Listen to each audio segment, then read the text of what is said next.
ನಿನ್ನೆ ಕರೂರಿನಲ್ಲಿ ನಡೆದಿರುವಂತಹ ದುರ್ಘಟನೆ 36ಕ್ಕೂ ಹೆಚ್ಚು ಜನರಲ್ಲಿ ಪ್ರಾಣವನ್ನು ಕಳೆದುಕೊಂಡಿರುವಂಥದ್ದು ಕಾಲ್ತುಳಿತದಲ್ಲಿ. ಮಹಿಳೆಯರು ದೊಡ್ಡ ಸಂಖ್ಯೆಯಲ್ಲಿ, ಮಕ್ಕಳು, ಬಹಳ ನೋವು ತರುವಂಥ ಸಂಗತಿ. ನಾನು ಏನು ಪ್ರಾಣವನ್ನು ಕಳೆದುಕೊಂಡಿದ್ದಾರೆ ಅವರ ಆತ್ಮಕ್ಕೆ ಶಾಂತಿಯನ್ನು ಕೂಡ ನಾವು ಕೋರ್ತೇನೆ. ಈ ಘಟನೆ ನಡಿಬಾರ್ದಾಗಿತ್ತು. ನಾನು ಕೂಡ ಪತ್ರಿಕೆಗಳಲ್ಲಿ, ಮಾಧ್ಯಮಗಳಲ್ಲಿ ನೋಡ್ತಾ ಇದ್ದೆ. ಅವರ ನಿರೀಕ್ಷೆಗೂ ಮೀರಿ ಜನ ಸೇರಿರುವಂಥ ಸಂದರ್ಭದಲ್ಲಿ ಅವರು ಯಾರು ಕಾರ್ಯಕ್ರಮದ ಆಯೋಜಕರಿದ್ದಾರೆ ಸ್ವಲ್ಪ ಆಲೋಚನೆ ಮಾಡಬೇಕಾಗಿತ್ತು.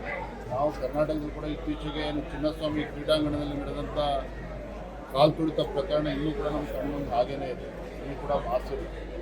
ಇದರ ನಡುವೆ ತಮಿಳುನಾಡಲ್ಲಿ ಆಗಿರ್ತಕ್ಕಂಥದ್ದು ನಿಜವಾಗ್ಲೂ ಕೂಡ ಭಾಳ ದುಃಖ ತರುವಂಥ ಸಂಗತಿ. ಇನ್ನು ಸರ್ಕಾರ ಈ ಬಗ್ಗೆ ಗಮನಿಸ್ತಾರೆ ಅಂತ ಹೇಳ್ತೀವಿ. ಸರ್ಕಾರದ ದೂಷಣೆ ಮಾಡ್ತಿದ್ದಾರೆ. ಡಿಎಂಕೆ ಸರ್ಕಾರ ಸ್ಥಳಾವಕಾಶ ಅದ್ರ ಬಗ್ಗೆ ಕಾರ್ಯಕ್ರಮ ಅಲ್ಲೇ ಯಾಕಂತ ಹಿನ್ನೆಲೆ ಅದ್ರ ಬಗ್ಗೆ ಯಾವುದೇ ವಿಚಾರಗಳಿಲ್ಲ. ಸುಮತ ಸಂದರ್ಭ ಹೇಳ್ತಾನೆ ಘಟನೆ ನಡಿಬಾರ್ದಾಗಿತ್ತು.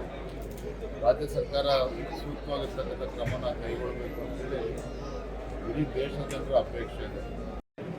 ನಿನ್ನೆ ಕರೂರಿನಲ್ಲಿ ನಡೆದಿರುವಂತಹ ದುರ್ಘಟನೆ 36ಕ್ಕೂ ಹೆಚ್ಚು ಜನರಲ್ಲಿ ಪ್ರಾಣವನ್ನು ಕಳೆದುಕೊಂಡಿರುವಂಥದ್ದು ಕಾಲ್ತುಳಿತದಲ್ಲಿ. ಮಹಿಳೆಯರು ದೊಡ್ಡ ಸಂಖ್ಯೆಯಲ್ಲಿ, ಮಕ್ಕಳು, ಬಹಳ ನೋವು ತರುವಂಥ ಸಂಗತಿ. ನಾನು ಏನು ಪ್ರಾಣವನ್ನು ಕಳೆದುಕೊಂಡಿದ್ದಾರೆ ಅವರ ಆತ್ಮಕ್ಕೆ ಶಾಂತಿಯನ್ನು ಕೂಡ ನಾವು ಕೋರ್ತೇನೆ.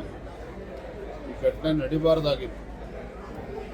ನಾನು ಕೂಡ ಪತ್ರಿಕೆಗಳಲ್ಲಿ, ಮಾಧ್ಯಮಗಳಲ್ಲಿ ನೋಡ್ತಾ ಇದ್ದೆ.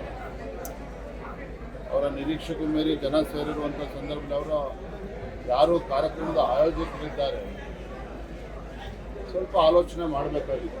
ನಾವು ಕರ್ನಾಟಕದಲ್ಲಿ ಕೂಡ ಇತ್ತೀಚೆಗೆ ಚಿನ್ನಸ್ವಾಮಿ ಕ್ರೀಡಾಂಗಣದಲ್ಲಿ ನಡೆದಂಥ ಕಾಲ್ತುಳಿತ ಪ್ರಕರಣ ಇನ್ನೂ ಕೂಡ ನಮ್ಮ ಕಣ್ಮುಂದೆ ಹಾಗೇನೇ ಇದೆ. ಇನ್ನೂ ಕೂಡ ಮಾಸಿದೆ. ಇದರ ನಡುವೆ ತಮಿಳುನಾಡಲ್ಲಿ ಆಗಿರ್ತಕ್ಕಂಥದ್ದು ನಿಜವಾಗ್ಲೂ ಕೂಡ ಭಾಳ ದುಃಖ ತರುವಂಥ ಸಂಗತಿ. ಇನ್ನು ಸರ್ಕಾರ ಈ ಬಗ್ಗೆ ಗಮನಿಸ್ತಾರೆ ಅಂತ ಹೇಳ್ತೀವಿ. ಸರ್ಕಾರದ ದೂಷಣೆ ಮಾಡ್ತಿದ್ದಾರೆ. ಡಿಎಂಕೆ ಸರ್ಕಾರ ಸ್ಥಳಾವಕಾಶ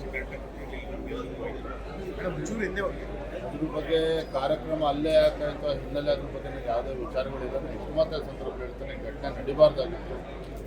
ರಾಜ್ಯ ಸರ್ಕಾರ ಸೂಕ್ತವಾಗಿರ್ತಕ್ಕಂಥ ಕ್ರಮನ ಕೈಗೊಳ್ಳಬೇಕು ಅಂತೇಳಿ ಇಡೀ ದೇಶದ ಜನರ ಅಪೇಕ್ಷೆ ಇದೆ.